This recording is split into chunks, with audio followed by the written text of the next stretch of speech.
E o ex-secretário de Segurança Pública do Distrito Federal, Anderson Torres, foi preso neste sábado por omissão nos ataques em Brasília no último domingo. O ex-ministro responderá por crimes previstos na Lei Antiterrorismo e no Código Penal. Conversaremos agora sobre este assunto com o advogado especialista em direito criminal, Celso Vilardi. Celso, obrigada pela participação. Uma ótima tarde a você.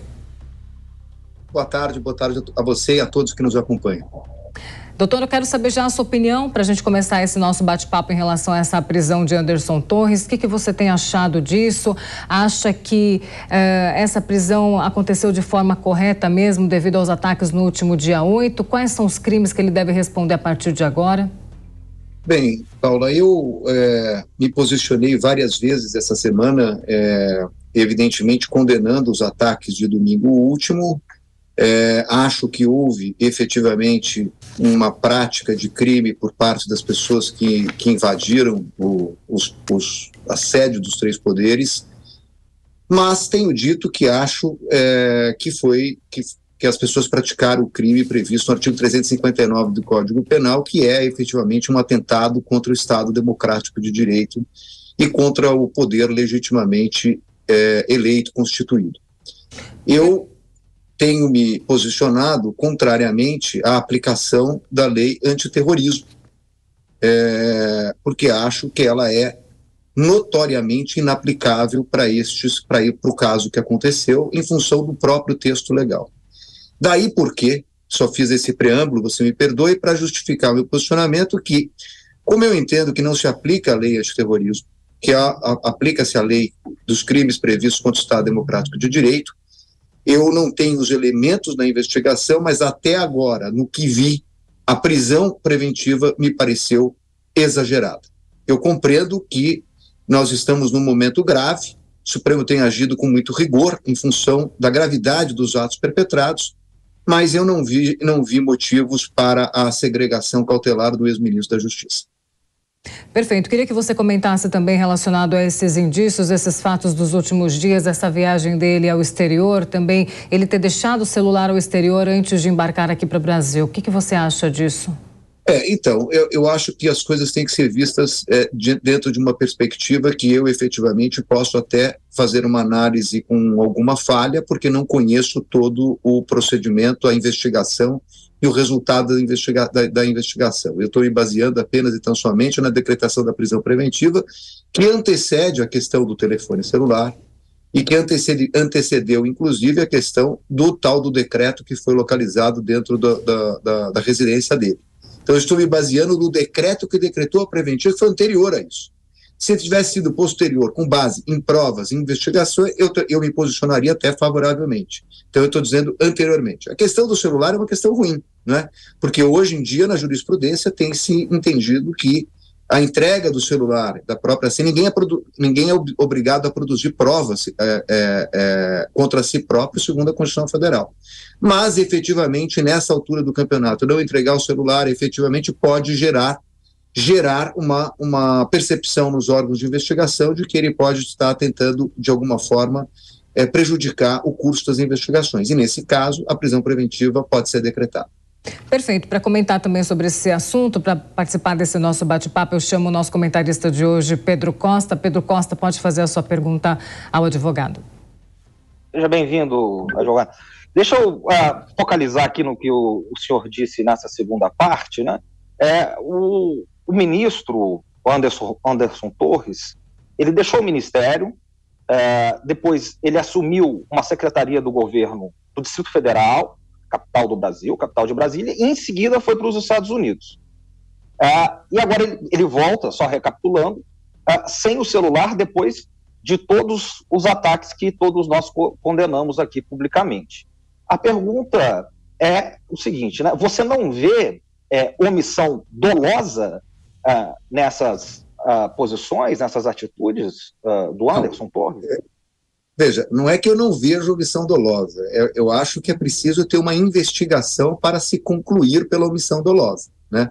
Na verdade, quando se fala em omissão no Código Penal, a gente costuma utilizar que o sujeito que pode praticar um crime por omissão tem o dever de garante, né? Ou seja, portanto, obviamente o secretário de Segurança teria o dever de garantir a segurança no Distrito Federal se ele tivesse no cargo. Agora, eu não tenho elementos para dizer o seguinte: se ele está no curso de férias, concedida normalmente, publicada no Diário Oficial, e efetivamente ele tem um substituto e ele não praticou nenhum ato, eu não veria nesse caso uma omissão dolosa. Se ele tomou atitudes para facilitar e saiu de férias, evidentemente que nós podemos falar não só em omissão dolosa, como um crime comissivo, se ele praticou alguma questão. O que eu estou dizendo é que eu não tenho os elementos, porque ainda não foram revelados os elementos suficientes para que eu tenha uma conclusão. O dever de garante, o crime de omissão, né, o crime omissivo, ele é aplicado a quem tem um dever de fazer algo. Quem está em férias, em tese, não tem esse dever. Agora, se ele saiu propositalmente de férias, se ele mesmo ao sair de férias tomou atitudes efetivamente para deixar desprotegido o Distrito Federal e propiciar a barbárie que aconteceu no domingo passado, então, efetivamente, nós podemos falar não só em omissão, mas talvez até em uma ação. O que eu não tenho são os elementos para fazer uma conclusão objetiva a partir dos fatos que eu conheço.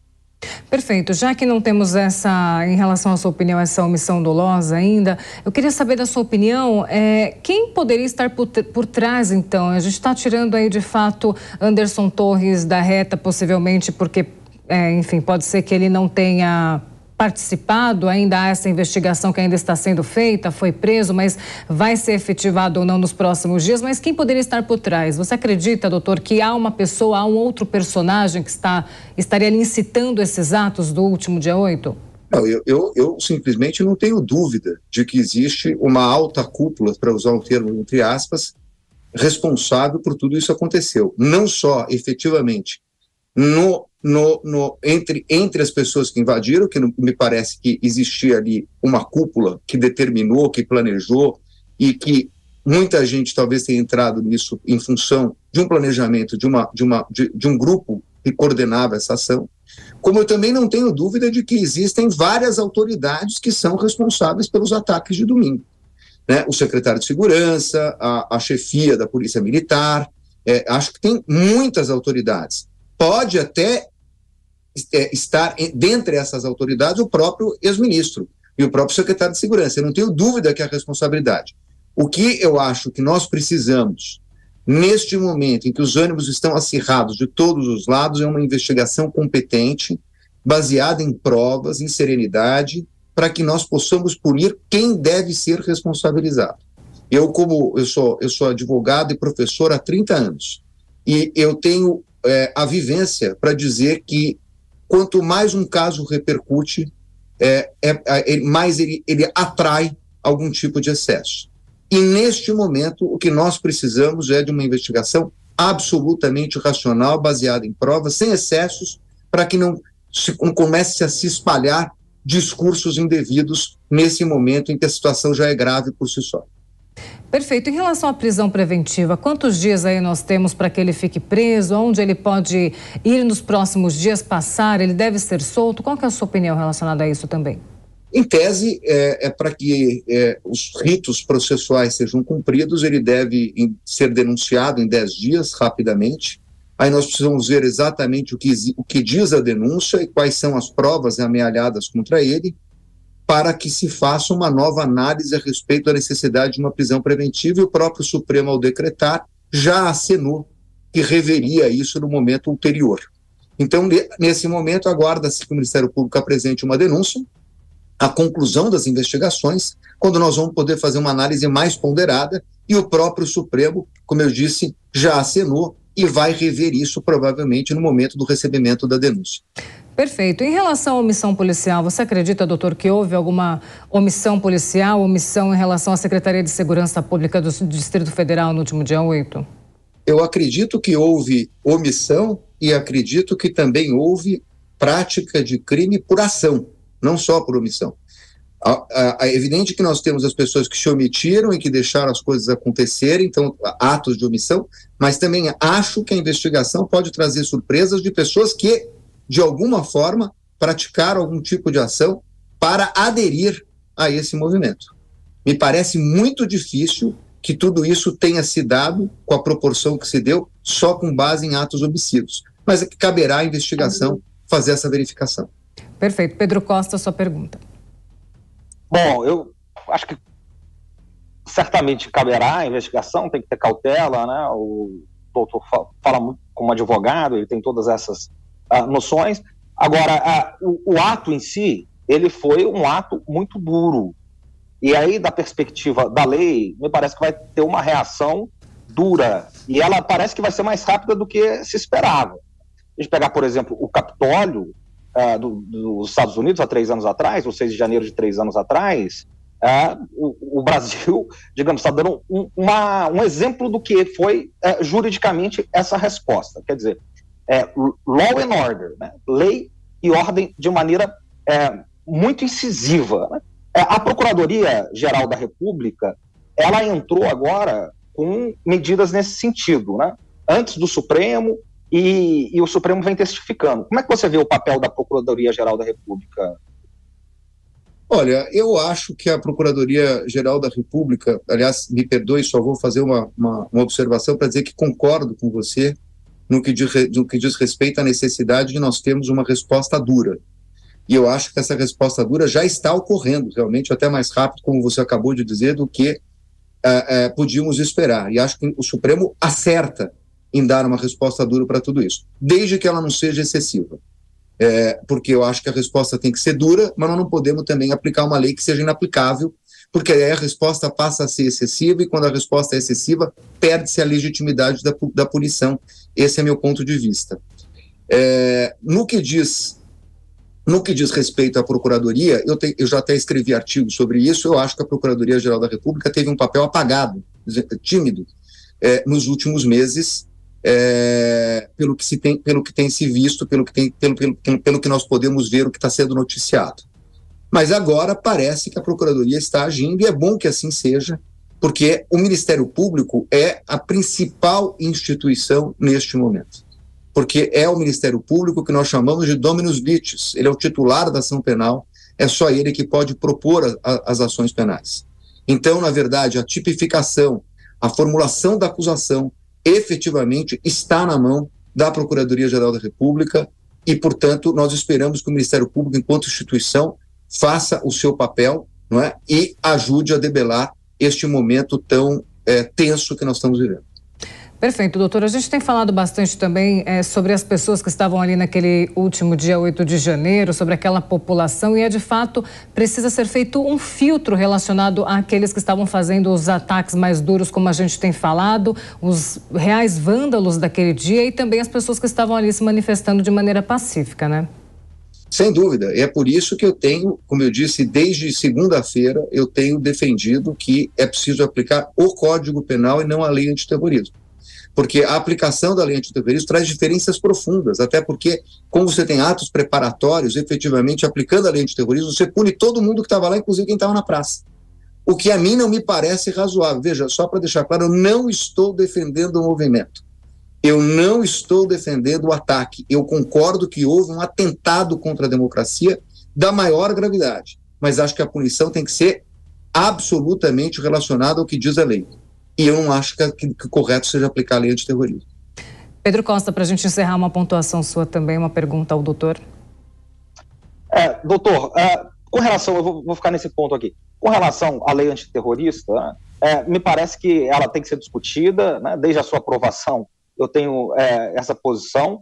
Agora, enquanto ela for discutida, o senhor sabe muito bem isso, né, ela está aí, né, e aí fica uma questão, né? Se ela não é aplicada agora, numa invasão aos 3 poderes da República, quando ela deve ser aplicada? Olha, infelizmente, eu concordo com a sua afirmação do ponto de vista político, mas não do ponto de vista jurídico. Eu acho que essa pergunta teria que ser feita ao legislador, que errou.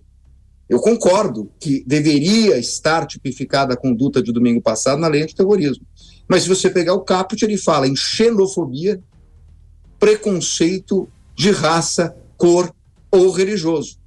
Não se fala na questão política de atentado contra o Estado Democrático de Direito. Mais do que isso, na reforma que foi feita da Lei da Segurança, da Lei dos Crimes contra a Segurança Nacional, o legislador teve mais uma oportunidade de inserir uma conduta como essa, quando, aliás, diga-se de passagem, isso já era pedra cantada, porque desde o ocorrido no evento dos Estados Unidos da América, no Capitólio, já se imaginava que no Brasil podia acontecer alguma coisa semelhante. Tem vários artigos publicados nesse sentido.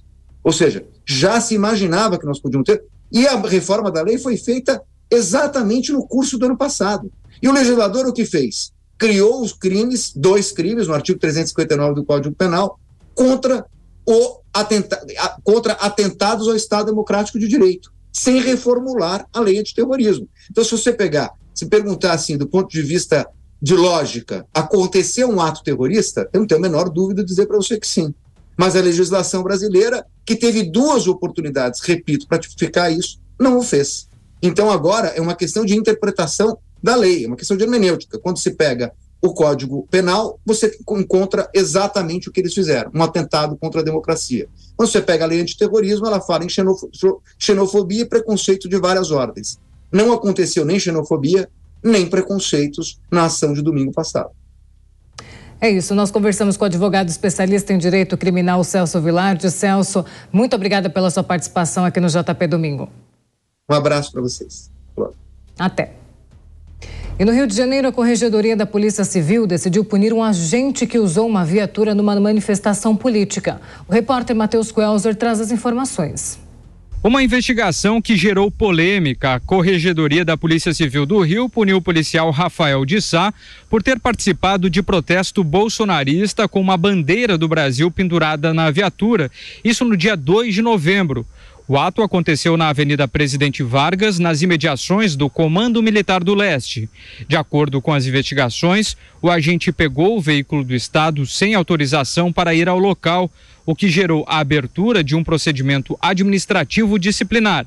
Em um vídeo que viralizou na internet, é possível ver a viatura passando no meio dos manifestantes com a bandeira, que era utilizada como símbolo dos apoiadores do então presidente Jair Bolsonaro. O policial alegou ter ido até o local para apurar informações a respeito de outra investigação. Essa versão ela foi contestada pela Corregedoria da Polícia Civil. Ele vai ficar afastado 15 dias das suas atividades. Pedro Costa de volta aqui com a gente para continuar comentando esses assuntos das manifestações, daqueles atos. Quero falar o seguinte para você, agora temos mais personagens, né, relacionados àquele dia, tínhamos pessoas, temos até Polícia Civil que também participou daqueles atos. Perfeito, Paula. Coronel, tivemos, enfim, personalidades, digamos, públicas também, né, que são conhecidas nas redes sociais. Agora, esse caso, ele ilustra muito bem a diferença ou a tentativa de dissociação, que no Brasil é muito difícil, historicamente, entre o público e o privado. Entendeu? Uma coisa é o sujeito, enquanto agente privado, ele pegar e se manifestar com a bandeira do que quer que ele seja, desde que seja algo dentro das legislações democráticas. Outra coisa é que quando ele usa um instrumento público, uma viatura pública para se manifestar. Aí realmente é quase um delírio isso, né? E agora o que a justiça está fazendo é cercando tudo. Por quê? Porque a internet, ela produz provas. E muitas provas foram produzidas pelos os próprios agentes dos crimes, e agora eles produziram as provas contra si mesmos, e agora a justiça está cercando isso, está passando o pente fino.